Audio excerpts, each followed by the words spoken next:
Alright. Alright, so I've got a little video of you guys. It's about a 10-ish minute long video. Just this guy's going to explain axis deviation to you guys in a little bit different way. Because I know having different learning methods is sometimes better for some people, and also there are many different ways to determine axis deviation. And he's going to explain at least one good one that I know of. And I'll explain some more here in a little bit.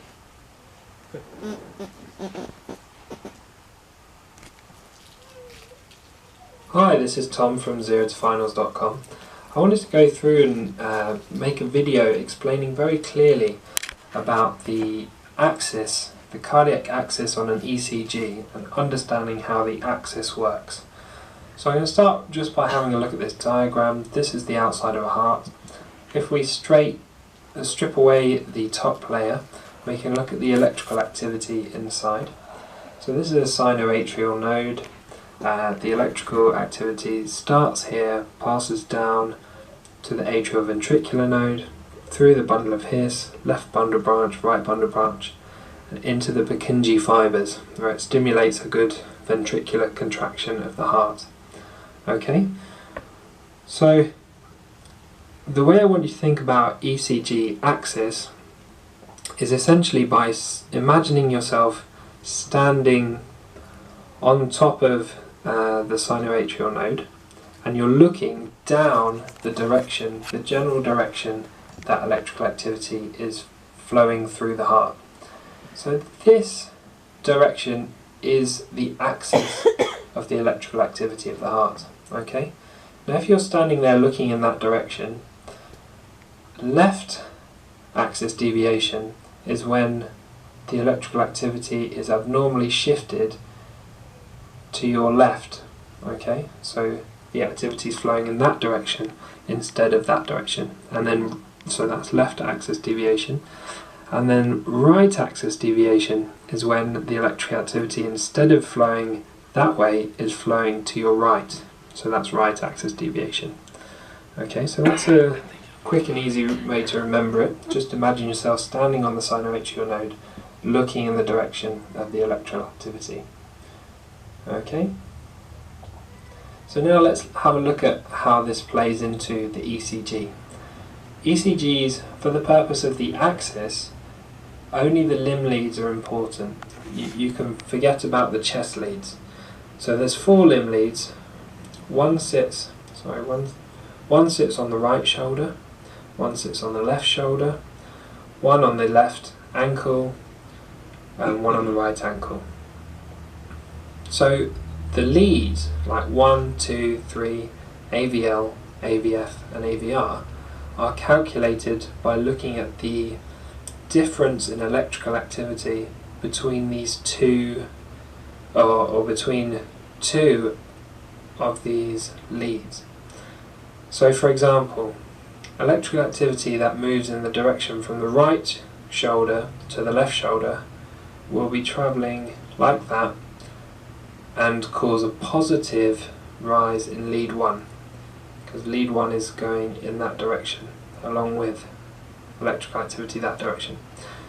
Then lead 2 is measured from the right shoulder to the left foot, so down like that at 60 degrees, and lead 3 is measured from the left shoulder down to the right foot, so down like that direction, so it's at plus 120 degrees.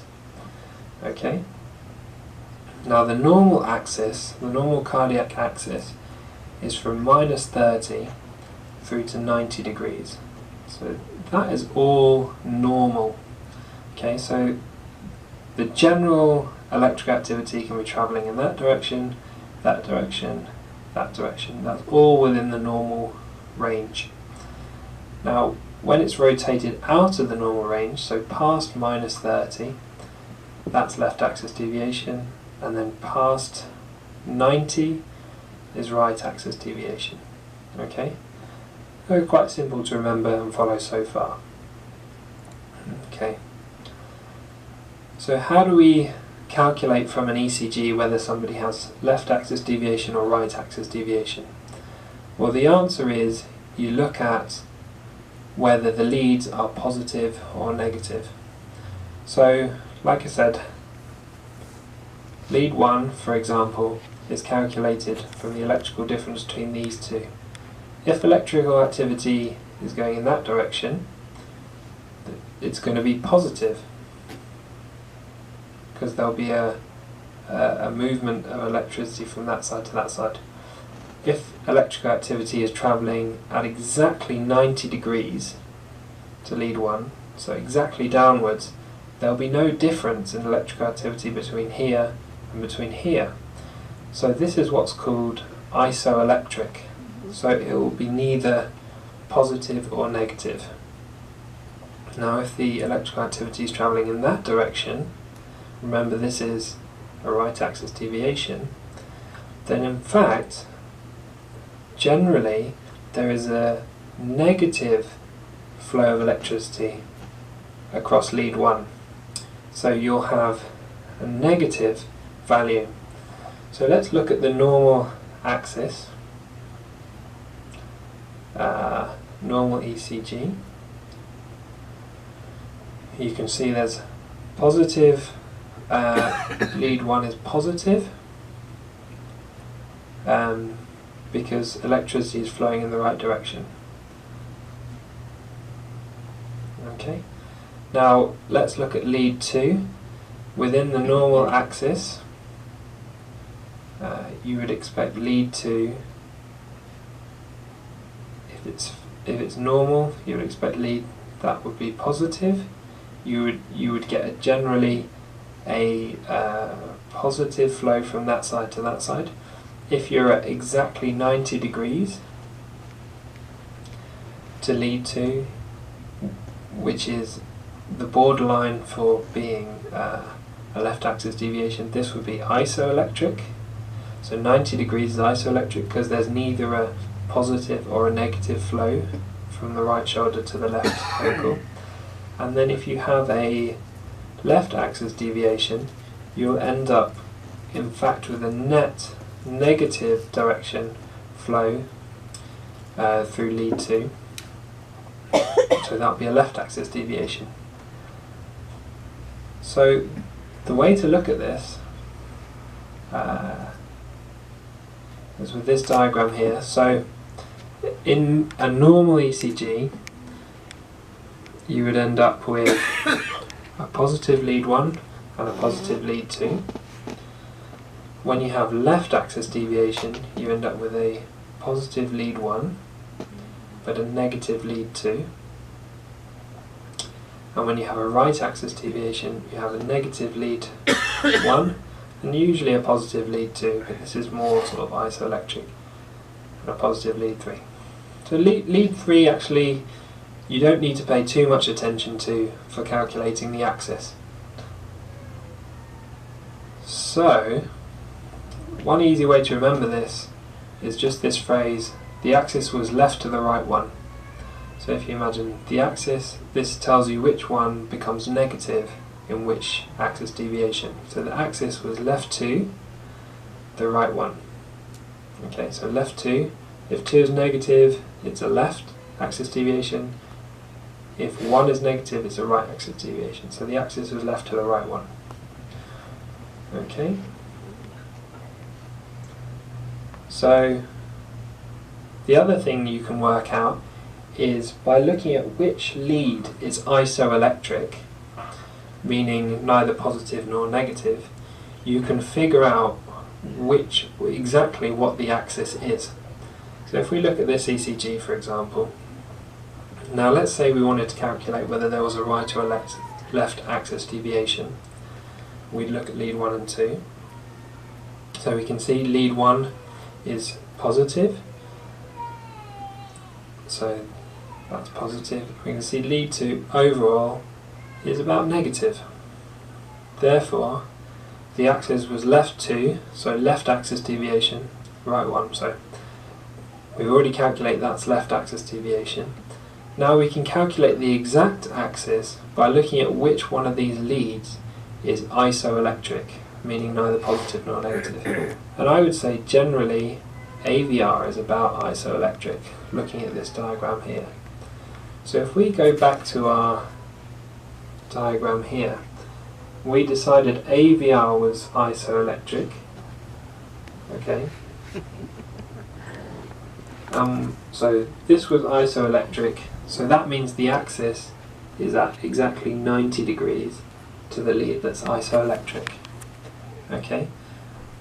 Now we said there was a left axis deviation, so the axis must be going in exactly that direction, 90 degrees from here. Okay, so that's 150. If we add 90 degrees onto that, we get minus 60 degrees. Okay, so we know that looking at this exact ECG here, one second, that the axis of this ECG is 60 degrees, minus 60 degrees, and we have a left axis deviation. So hopefully that clarifies the axis of the ECGs a little bit more. If you'd like more videos like this, you can like and subscribe on YouTube. If you'd like more information. Alright. Hopefully that helps y'all understand it a little bit more. Yeah. If y'all will, just kind of bear with me for a second while I get this stuff kind of straightened back out.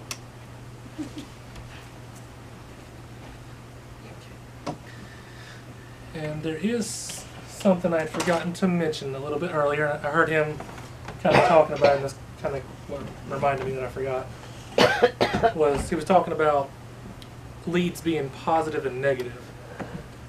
And I will explain a little bit better what he's talking about, because I'm going to be talking about that a lot here coming up, and it's going to be really important that you understand what I'm talking about to really understand what's going on at all.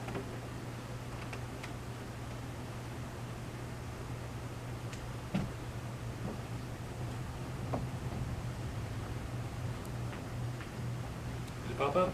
Yep. Good. Yeah. So we'll come to this picture of the CKG here. So, like I was saying, he had mentioned, and I'm going to be mentioning a lot, about a lead being positive or negative.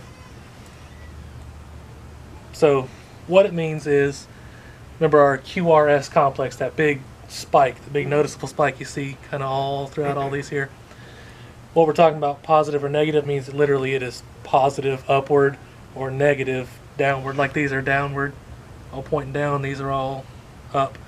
He also mentioned too, something being, a lead being isoelectric, means it is really neither or both positive and negative. So you see it's kind of got as much pointing up as it does down also. So I just need to make sure everybody understood that, kind of clarify it real quick before we moved on. Got about 2 minutes. Got about 2 minutes on the video. Alright, you can go ahead and like stop it. Okay, start the next. Just before you start another one.